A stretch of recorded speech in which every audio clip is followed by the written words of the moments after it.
Discussion, and we're having a conversation right now with Susan Echa. She's a trained actor with screen and stage acting experience.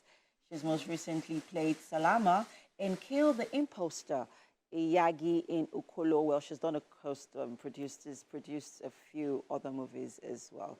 And thanks for joining us on the show today. Thank you for having me this morning. I like your outfit. It's Thank cute. you. Okay, and also you happen to be an alumni of the EbonyLife Creative Academy. I was there in 2021 or 2022. I'm not even sure which year again. Oh, that's so cool. What did you study? Producing for Saxon. Oh, producing. I did acting. I've been doing that for a while, yes. Yeah, so talking about acting, which, of course, you are, you've been doing it since 2010. Well, you've done it for a very long time. Yes. You've done stage, and you've basically experienced stage and, on screen Yes. acting. But you started in 2010, and then you went back to the Film Academy. Yes. Why was that? Okay, so I wanted to refine myself. You know this thing they talk about, the difference between bakery and plantain chips? I like to use that. Packaging. It's packaging. And the networking too was good. Yeah. I needed to go there. I had the talent. I was blessed with it. But I started with EbonyLife. Before then, I was attending master classes, going for different master classes and workshops. But I started with Royal Arts Academy, 2018. And then I moved to EbonyLife. This was 2021. Maybe about the same year, 2021, 2022. Yes, and I just needed the experience to network, to learn from, professionals, people that have been doing this for a long time, and just be grounded in it. That was basically the reason why I went to acting school, and it was really good for me. Okay, let's talk about your journey. Before you actually found acting, it's said that you literally have acted for a very long time. So now, before acting, what was it like? And then when did you get to the point and realize, you know what, this is what I want to do for the rest of my life? Okay, so funny, I started acting when I was about 8, 9. Yes, so I watched my parents. My parents were stage actors, but it was not something professional. It's not how you see it now and say, okay, they belong to this group or that. They started in church, and I fell in love with them, watching my father and mother on stage. And I just told myself, I want to do this. I had this joy, So I went to church, started with church and all. I've practically been doing that all my life. So if I'm not debating, I'm acting. I'm really good with talking. I'm a talker, like anything that has to do expressing myself. This is why I was like, I can do this thing in acting and be anything I want to be, Yeah. Acting gives you the opportunity just to be anything, play any character you want to do. So I just told myself, hey, it was from that moment I'm like, I want to do this. So I was doing it for fun, and then I was like, time for university, let me study theater arts. And my parents was like, must you do theater arts? You can still act, you've been acting. Okay, so I went for mass comm, communication, University of Nigeria. And while in my first year, I'm like, I need to do something. I need to do this, my acting. I was watching people, the theater artists and all, and I joined the theater group. I became really happy, living the dream and everything. I even did my internship in TVC and Radio Continental, 2010, 2011. Oh, good. Okay, so before we go forward with that, let's actually see one of your works right here. I feel like that is the most used monologue. Oh, come on. Really? Oh, because Really? really, actually, because No, it is. It is I actually agree. the most used monologue. Because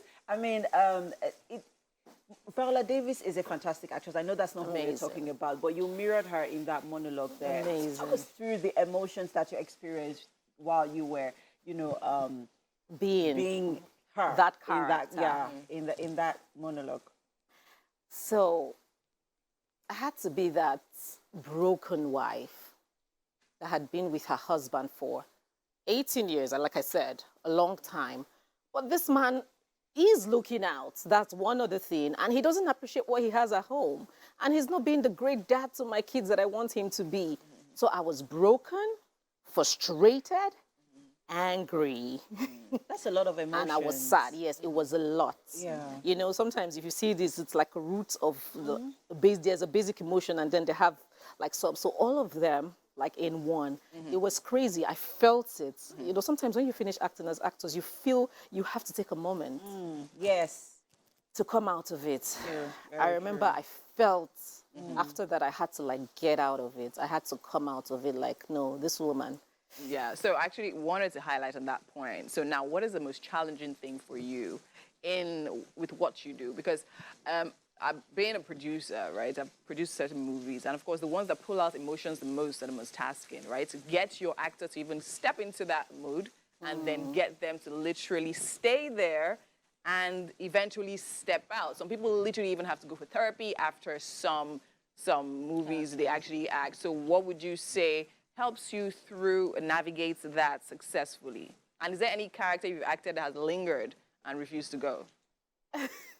No, I don't think there's any character I've acted that has like really lingered and refused to go. So what helps me through my acting basically is whenever I get a script, I want to know what my character is about, the entire script, my relationship with everybody in the scene, in the film.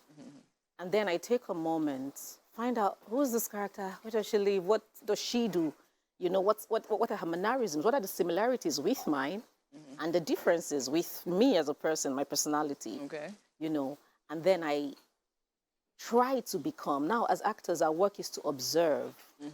You cannot live another person's life if you don't know how they are, like how they live. So I'm supposed to play you now. I might have come across maybe 10 you, like in my lifetime or so. That's why we're very observant. When we go to places, I'm looking at you now, I'm looking at what you're doing, and somehow I might just they might tell me to play this lady, and I've picked one or two things about you, and I can do it. So it's just basically analyzing, what my character wants and everything, and then feeling. When you act, it's fake. But when you become, you feel, you're no longer Susan, I'm no longer Susan, I'm this person. And then it's training. It takes training to get out of, a character after you perform. Because on stage, for instance, I've been on stage where I have to play different characters. Hearword, Pidgin. So we're on stage and we're to play different characters. So imagine I'm crying in this scene, and I've cried and cried my eyes out. And in the next scene, I'm supposed to be happy or laugh. I can't dwell on it. Stage is this way. It doesn't wait for you. So I go back. So basically, it's training. It takes training and then, knowing the crafts. Yeah, thank you so much. Thank you so much. We actually wish we could have this conversation longer, but we're actually short in time. We have to go. Thank you. Okay, so much more still happening here. Remember, it's Friday, so we definitely have movies still coming up right here on Wake Up Nigeria. So do not go anywhere. We'll be right back after the short break.